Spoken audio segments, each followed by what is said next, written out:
Filimkeenu wuxuu ku bilaabmayaa sanadka 2015, waana waqtigii uu qalalaasaha u dhexeeyay Hindiya iyo Bakistaan. Dabeedna waxaynu aragnaa qaar ka mid ah ciidamada Hindiya oo ka soo laabanaya xuduudda Bakistaan iyo Hindiya. Aad ayayna u faraxsan yihiin, farxadoodana maaha mid la soo koobi karo, maadaama ay dib ula midoobayaan qoyskooda sanado badan kadib. Intii ay wadadii socdeen ciidankani, si lama filaan gaarigoodii cilad ayaa soo gaartay. Darawalkani markii uu eego waxa uu arkay lugta inay ka banjartay, dhulkana ay daasan yihiin debino badan. Intuusan wax talaabaha qaadinna, darawalkani waxaa laga toogtay madaxa. Baskani oo idin jika bacda ayaa loo daaray, iyada oo jaha walba ay rasaas kaga imaanayso. Ciidamadii baskani saarnaa badankoodii waa ay dhinteen, intii hartana waxay damceen inay naftoodii la baxsadaan, balse ma yaqaanaan halka laga jiro. Taasina waxay keentay iyagan in jika bacda loo daaro, halkaana lagu soo afjaro. Muddo dhowr maalmood kadibna waxaynu aragnaa laba helikabtar ay leeyihiin ciidamada Hindiya, waxayna u socdaan howlgal argudasho ah, waxaana qayb ka ah Han iyo Karam. Waxayna soo gaareen meeshii ay u socdeen, si ayar ayayna bilaabeen inay kaga soo degaan diyaaradda, iyaga oo mid walba uu aagiisa u xiranayo. Isla markaana waxayna loo muujinayaa kooxda duurgalka ama argagixisadu, waa sida ay iyaga u yaqaanaan ciidamada Hindiya, waa kuwo wax jira mooga. Mar qurana dab ayaa lagu bilaabay, iyada oo jaha walba rasaas kaga imaanayso, waa sidii ay hore iyagu u sameeyeen. Dukum daakum ayaana dhammaantoodii laga dhigay. Howlgal socday dhowr ilbiriqsiyood. Han iyo saaxiibadii waxay awoodeen inay ku guuleystaan howlgalkani. Dabadeed waxaynu aragnaa madaxtooyada Hindiya, waxaana ka dhacaysa xaflad loogu dabaaldegayo guusha ciidamada Hindiya. Ra'iisul wasaaraha ayaana jooga xafladani si uu abaalmariyo ciidamada ka soo qayb qaadatay howlgalka. Han iyo Karamna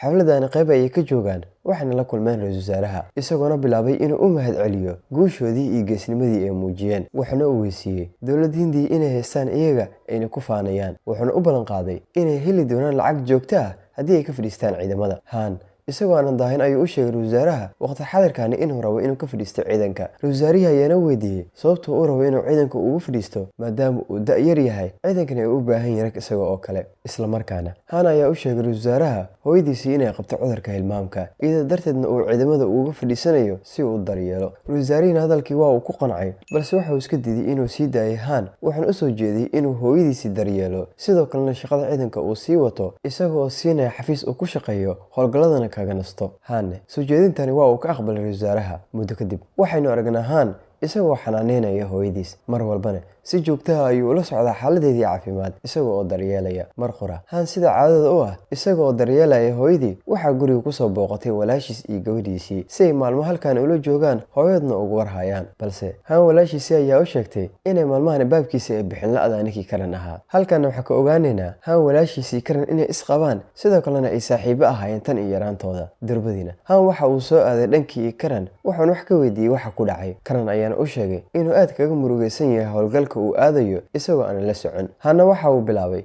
inuu niyadda u dhiso saaxiibkii. Habeenkiina waxaynu aragnaa Han, Karan iyo saaxiibadii iyagoo halkaani ku caweynaya, jawigoodana kaaliska arag waaye, si la yaqaano ayayna u baashaalayaan. Hanna waqti dambe markuu guriga ku soo laabtay, wuxuu kalkaalisay Bella ka wareystay xaaladda hooyadiis iyo inay si sax ah u qaadato daawooyinkeeda. Iyaduna waxay ogeysiisay wax walba inay dhegdheg yihiin, si caadina ay u socdaan. Maalintii xigtana waxaynu aragnaa mid ka mid ah xafiisyada dowladda Hindiya, iyaga oo looga hadlayo koox aan la aqoonin heertooda inay weerar ay ku soo qaaday askartii joogtay xuduudda Hindiya iyo Bakistaan. Warkaanina waxa uu ahaa mid aad u weyn, sidoo kalena Han waxa uu soo aaday saaxiibadii si uu macsalaameeyo. Waxauna bilaabay saaxiibkiisii qaaliga ah ee Karam hadiyad ahaan inuu u siiyo saacadani si uu ugu soo xasuusto intuu xuduudda ku sugan yahay. Wuxuuna dib isaga soo laabtay xafiiskiisa, shaqadiisii ayuuna sida caadi isaga wataa. Waqti waxa uu socdaba waxaa la gaaray sanadka 2016, waxaana aad u kacsan xiisadda labada dal ee Bakistaan iyo Hindiya. Madaxda Hindiyana aad ayay kaga walwalsan yihiin ciidamada ku sugan xuduudda iyo in uu qarxo dagaal weyn oo u dhexeeya Hindiya iyo Bakistaan. Muddo kadibna Karan waxa uu ka soo laabtay xuduudda, wuxuuna familkiisii ula dabaaldegayaa dhalashada gabadhooda. Fasax yar ayuuna soo qaatay. Han iyo Karanna midba midka kale aad ayuu ugu farxay kulankooda. Dabadeed Karan markuu shaqadiisa dib isaga laabtay, xaaskiisii ayaa soo wacday Han walaashii, waxaana u sheegtay inay uur u leedahay. Karanna aad ayuu ugu farxay hadalkani. Sidoo kale kooxda argagixisada ayaa soo weerartay dhismaha ugu weyn dalka Hindiya. Xaaladda Hindiya iyo jawigeedana maaha mid wanaagsan, aad ayuuna u kacsan yahay. Isla markaana Han markuu dib ugu soo laabtay guriga, waxa uu arkay albaabka oo furan, hooyadiisina ay maqan tahay, kalkaalisa Bellana taleefon ayuu ku mashquulsan tahay. Degdeg ayuuna u soo baxay, isagoo raadinaya hooyadii. Meel walba ayuuna tagayaa, wadooyinka, shaaricyada waaweyn iyo jiirimo kuleel xitaa waa uu ka eegayaa hooyadii si uu u helo. Ugu dambeynna waxa uu soo aaday guriga walaashii, halkaana markuu yimidna kama uusan helin hooyadii, isaga oo niyad jabsan oo walwalsan. Wuxuu dib isaga soo laabtay gurigiisa, halkaana markuu yimid waxa uu bilaabay inuu canaanto kalkaalisa Bello, isagoo ku tilmaamay inay tahay kheyr mas'uul iyo wax ka sii xun. Dhanka kale waxaynu aragnaa mid ka mid ah xerooyinka ciidamada Hindiya, waxaana si qarsoodi ah u soo galay koox argagixiso ah iyagoo isu soo ekeysiiyey ciidamada Hindiya. Waxayna wataan hubkoodii wax walba ay u baahnaayeen, waxaana ka soo gudbeen siliga xadka. Gudihiina markay ay soo galeen waxay bilaabeen inay mid ay u dilaan dhammaan askartii halkaani ku sugnaa. Jahawareer iyo kala carar ayaa ka dhacay, waxayna garan waayeen ciidamada halka laga jiro. Karam iyo saaxiibadiina dagaal adag ayay kala hortageen kooxdani argagixisada ah iyaga oo iska caawinaya. Ugu dambeynna Karam waxa uu awooday inuu dilo hogaamiyaha kooxdani, balse nasiib xumo bamkii uu watay ayaa beamkii ka baxay. Karam iyo hogaamiyihiina halkan ayay ku dhinteen. Daawud Karan iyo saaxiibadii waxaa loo sameeyey aas qaran, waxaana ka soo qayb galay qoysaskooda. Karan xaaskiisa iyo gabadhiisana aad ayay kaga murugaysan yihiin geerida ku timid aabahood. Han sidoo kale aad ayuu u niyad jabsan yahay maadaama uu waayay saaxiibkiisii qaali ah. Dhanka kale madaxda dowladda Hindiya waxay isugu yimaadeen shir degdeg ah, waxayna ka wada hadlayaan sidii ay uga argoosan lahaayeen dowladda Bakistan. Xariifkanina waxa uu soo jeediyey farta ay qoreen dowladda Bakistan in loo aqriyo. Mid walba iyaga ka midana waxa uu ka hadlayaa sidii ay ula tahay inay kaga argudan karaan Bakistan. Ugu dambeyn sarkaalkani waxa uu soo jeediyey in ay qaadaan howlgal qorsheysan oo cashir loogu dhigayo dowladda Bakistan, iyada oo howlgalkanina ay ka qayb qaadanayaan askarta Hindiya kuwa ugu xirfadda badan. Dhammaantoodna aragtidani ayayba ku qanceen. Dabadeed waxaynu aragnaa Taj waxaanu u yimid saaxiibkii Han si uu macsalaamiyo. Waxaanu u sheegay inuu aadayo howlgal nolol iyo geeri ah si ay u argudaan Karan iyo saaxiibadii. waxaanu ku wareejiyey ninkii Han ahaa saacadii uu hadiyad ahaantii u siiyey Karan. Markii uu arkana aad ayuu u murugooday Han. Durbadiina Han waxa uu wareegay 360 digrii. Maalintii xigtana waxa uu u yimid taliyaha ciidamada Hindiya, wuxuuna ka codsaday inuu mar kale ku soo noqdo ciidanka. Taliyihiina waa uu ka aqbalay, wuxuuna u doortay inuu qayb uu ka noqdo howlgalka qorsheysan ee lagu qaadayo Bakistan. Han aad ayuu ugu farxay maadaama qoomamo iyo shalay uu ka joogo geerida saaxiibkii, diyaarna uu u yahay inuu u argudo dalkiisana uu difaaco. Dabadeed Han waxa uu guda galay inuu diyaarsado raggii ku helin lahaa howlgalkaani si ay u soo afjaraan cadowgooda, saaxiibadoodna ay uga aaraan. Wuxuuna bilaabay qorshaha weerarka isaga oo diyaarinaya kooxda ugu awoodda badan ciidanka. Dhan walba ayuuna ka dhisay raggiisa. Sidoo kale waxaynu aragnaa xarunta sirdoonka Bakistan iyo madaxa ugu sareeyay istiqbaalaadka Bakistan, kalkaalisa Bellana waxay awooday inay ninkan iska dhigto hooyadii iyada oo adeegsanaysa codad been abuur ah. Waxayna awooday inay hesho xoog badan oo ku saabsan kooxda argagixisada. Halkanina waxaynu ka ogaanaynaa kalkaalisa Bella inay ka tirsan tahay sirdoonka Hindiya. Durbadiina iyadoo aan dahin madaxdii waxay ila wadaagtay xaafadaha iyo guryaha ay ku sugan yihiin kooxda argagixisada. Si toosana looma arki karo ragga ku sugan agagaasi tiradooda halka ay la eg tahay maadaama cimiladu aad ay u xun tahay. Waxayna ka codsatay dhowr saacadood in la siiyo si ay u ogaadaan. Sidoo kale sirdoonka waxay gacanta ku soo dhigeen labadani dagaalyahan iyo cadaab ayayna bilaabeen in ay mariyaan. Ugu dambeyn adkaysi la'aan darteed xariifkani waxa uu sheegay hogaamiyahoodii in lagu magacaabo Raj. Isla markaana Han waxa uu ka codsaday kalkaalisa Bella 2 maalmood inay ugu keento macluumaad ku saabsan ninkii Raj ahaa. Dhanka kale madaxda dowladda Hindiya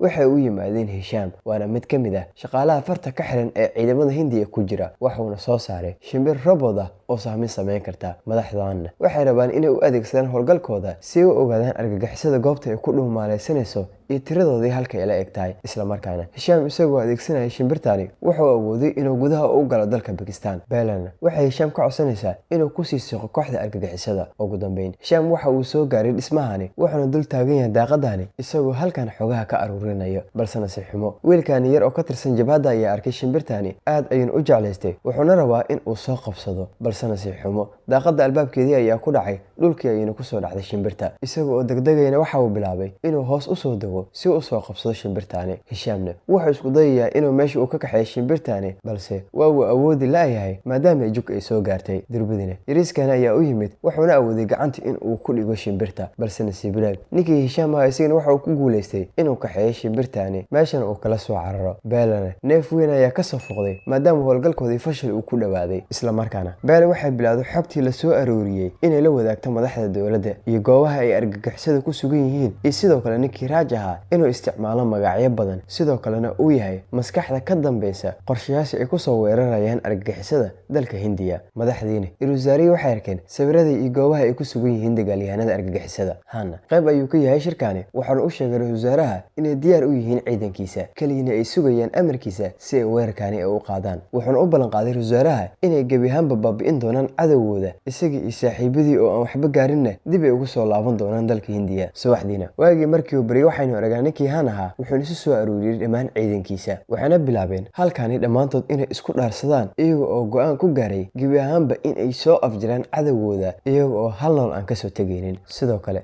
dowladda Pakistan waxaa soo gaaray sawirada laga soo qaaday diyaaradaha helikabtarka ee ciidamada Hindiya iyo warbixin ah in weerar lagu soo qaadayo dalkeeda si howlgal qorshaysan loogu fuliyo. Hogaamiyaha siyaasadda ee jabhaduna waxa uu qayb ka yahay shirkani. Dhanka kale Han waxa uu mar kale u bilaabay inuu la dardaalmo raggiisa isaga oo dhiirigelinaya, waxayna bilaabeen inay soo koraan diyaaradani iyaga oo soo aadaya howlgalkooda, waxayna qorsheynayaan saacado kadib inay dib ugu soo laabtaan dalka Hindiya kadib markay ka soo taqalusaan argagixisada. Sidoo kale madaxda dowladda Hindiya, ra'iisul wasaaraha, madaxa sirdoonka, kii ciidanka, xitaa kii booliska dhammaantood wadnaha ay farta ku hayaan iyaga oo ka baqaya howlgalkani in uu fashilmo. Dhanka kale hogaamiyaha siyaasadda ee jabhadda waxa uu la joogaa sarkaalkani isagoo u soo martiyay, waxayna bilaabeen halkan inay ku wada sheekaystaan. dib sarkaalkani xaaskiisa oo lagu magacaabo Sara ayaa cabitaan u keentay hogaamiyaha jabhadda iyada oo siinaysa, waxaan halkan ka ogaanaynaa inay cabitaanka ugu soo dartay walxamaanka dooriye ah. Markii uu mir doorsoomeyna waxay bilaabeen inay su'aalo ay weydiiyaan iyaga oo xooga ka aruurinaya. Waxaana uu sheegay hogaamiyahani Pakistan inay ka warhayso howlgalka qorshaysan ee dowladda Hindiya ay rabto in ay fuliso. Dhammaan raadeeradii Pakistanna heegan la geliyay, diyaaradii soo gashay xadkoodana